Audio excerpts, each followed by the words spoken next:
សេចក្តីប្រកាសព័ត៌មានរដ្ឋលេខាធិការដ្ឋានកិច្ចការព្រំដែនមានកិត្តិយសសូមជម្រាបជូនជនរួមជាតិនិងសាធារណជនទាំងអស់ឲ្យបានជ្រាបថាដោយអនុវត្តតាមកំណត់ហេតុកិច្ចប្រជុំពិសេសរបស់គណៈកម្មការចម្រុះខណ្ឌសីមាព្រំដែនគោក JBC កម្ពុជាថៃថៃកម្ពុជាចុះថ្ងៃទី22ខែតុលាឆ្នាំ2025នៅខេត្តច័ន្ទបុរីប្រទេសថៃនិងសេចក្តីប្រកាសរួមនៃកិច្ចប្រជុំពិសេសលើកទី3នៃគណៈកម្មការព្រំដែនទូទៅ GBC ចូលថ្ងៃទី27ខែធ្នូឆ្នាំ2025នៅច្រកទ្វារព្រំដែនអន្តរជាតិព្រំខេត្តប៉ៃលិនប្រទេសកម្ពុជាបានប្រកាសខេត្តច័ន្ទបុរីប្រទេសថៃគណៈកម្មការចម្រុះខណ្ឌសីមាព្រំដែនគោក JBC កម្ពុជាបានផ្ញើកំណត់ទូតទៅគណៈកម្មការចម្រុះខណ្ឌសីមាព្រំដែនគោក JBC ថៃស្នើរៀបចំកិច្ចប្រជុំពិសេសបន្ទាន់របស់គណៈកម្មការចម្រុះខណ្ឌសីមាព្រំដែនគោកកម្ពុជាថៃថៃកម្ពុជានៅសប្តាហ៍ទី1ខែមករាឆ្នាំ2026នៅខេត្តសៀមរាបដើម្បីពិភាក្សានិងបន្តការងារវាស់វែងនឹងខណ្ឌសីមាដូចខាងក្រោម 1. បន្តចុះអនុវត្តការងារវាស់វែងនិងបោះបង្គោលបណ្ដោះអាសន្នលើដីជាក់ស្ដែងនៅចន្លោះបង្គោលព្រំដែនលេខ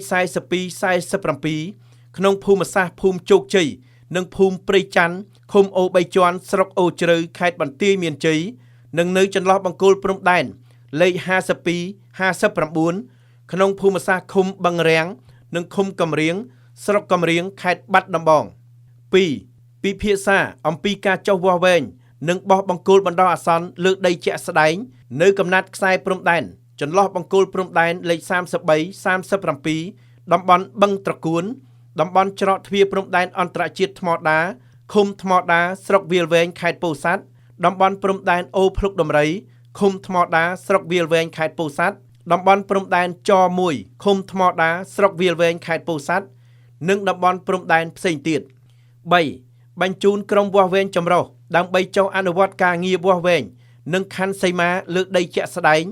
នៅកំណាត់ខ្សែព្រំដែនចន្លោះបង្គោលព្រំដែនដែលបានឯកភាពគ្នាខ្សែព្រំដែនដើរតាមផ្លូវទឹកនិងខ្សែព្រំដែនជាបន្ទាត់ត្រង់ដោយអនុវត្តតាមស្មារតីនៃកំណត់ហេតុកិច្ចប្រជុំលើកទី6របស់គណៈកម្មការចម្រុះខណ្ឌសីមាព្រំដែនគោក JBC កម្ពុជាថៃថៃកម្ពុជាចុះថ្ងៃទី15ខែមិថុនាឆ្នាំ2025នៅរាជធានីភ្នំពេញឆ្លៀតក្នុងឱកាសនេះរដ្ឋលេខាធិការដ្ឋានកិច្ចការព្រំដែនសូមបញ្ជាក់ជូនជនរួមជាតិនិងសាធារណជនទាំងអស់ឲ្យបានជ្រាបថាគណៈកម្មការចម្រុះខណ្ឌសីមាព្រំដែនគោក JBC កម្ពុជាប្រកាសជំហរយ៉ាងម៉ឺងម៉ាត់ក្នុងការការពារខ្សែព្រំដែនអន្តរជាតិកម្ពុជាថៃនិងបន្សល់ទុកដោយគណៈកម្មការព្រំដែនឥណ្ឌូចិនសៀមដោយគោរពគោលការណ៍ច្បាប់អន្តរជាតិគោលការណ៍ខ្សែព្រំដែនមិនកែប្រែ Oiti Posidetis Juris គោរពអនុសញ្ញាសន្ធិសញ្ញាបារាំងសៀមផែនទីនិងកំណត់ហេតុបោះបង្គោលព្រំដែនរបស់គណៈកម្មការបោះបង្គោលព្រំដែនឥណ្ឌូចិនសៀមព្រមទាំងកិច្ចព្រមព្រៀងនិងឯកសារពាក់ព័ន្ធនានាដែលភាគីទាំងពីរបានឯកភាពគ្នានាពេលកន្លងមកក្នុងន័យនេះគណៈកម្មការចម្រុះខណ្ឌសីមាព្រំដែនគោក JBC កម្ពុជា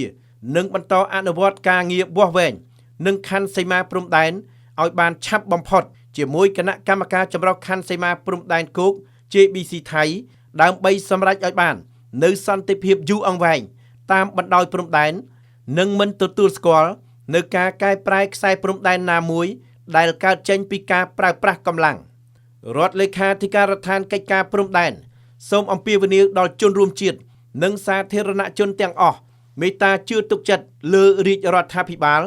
និងគណៈកម្មការចម្រុះខណ្ឌសីមាព្រំដែនគោក JBC កម្ពុជាដែលជានិច្ចកាលតែងប្រកាន់ខ្ជាប់នៅមនសិការវិជ្ជាជីវៈនិងការទទួលខុសត្រូវខ្ពស់បំផុតដោយតម្កល់ឧត្តមប្រយោជន៍ជាតិជាធំជាពិសេសការការពារបូរណភាពទឹកដីនិងអធិបតេយ្យជាតិសេចក្តីដូចបានជម្រាបនិងបញ្ជាក់ជូនខាងលើសូមជនរួមជាតិនិងសាធារណជនទាំងអស់ជ្រាបជាព័ត៌មានថ្ងៃច័ន្ទ10កើតខែបុស្សឆ្នាំម្សាញ់សប្តាហ៍ស័កពុទ្ធសករាជ2569ធ្វើនៅរាជធានីភ្នំពេញថ្ងៃទី29ខែធ្នូឆ្នាំ2025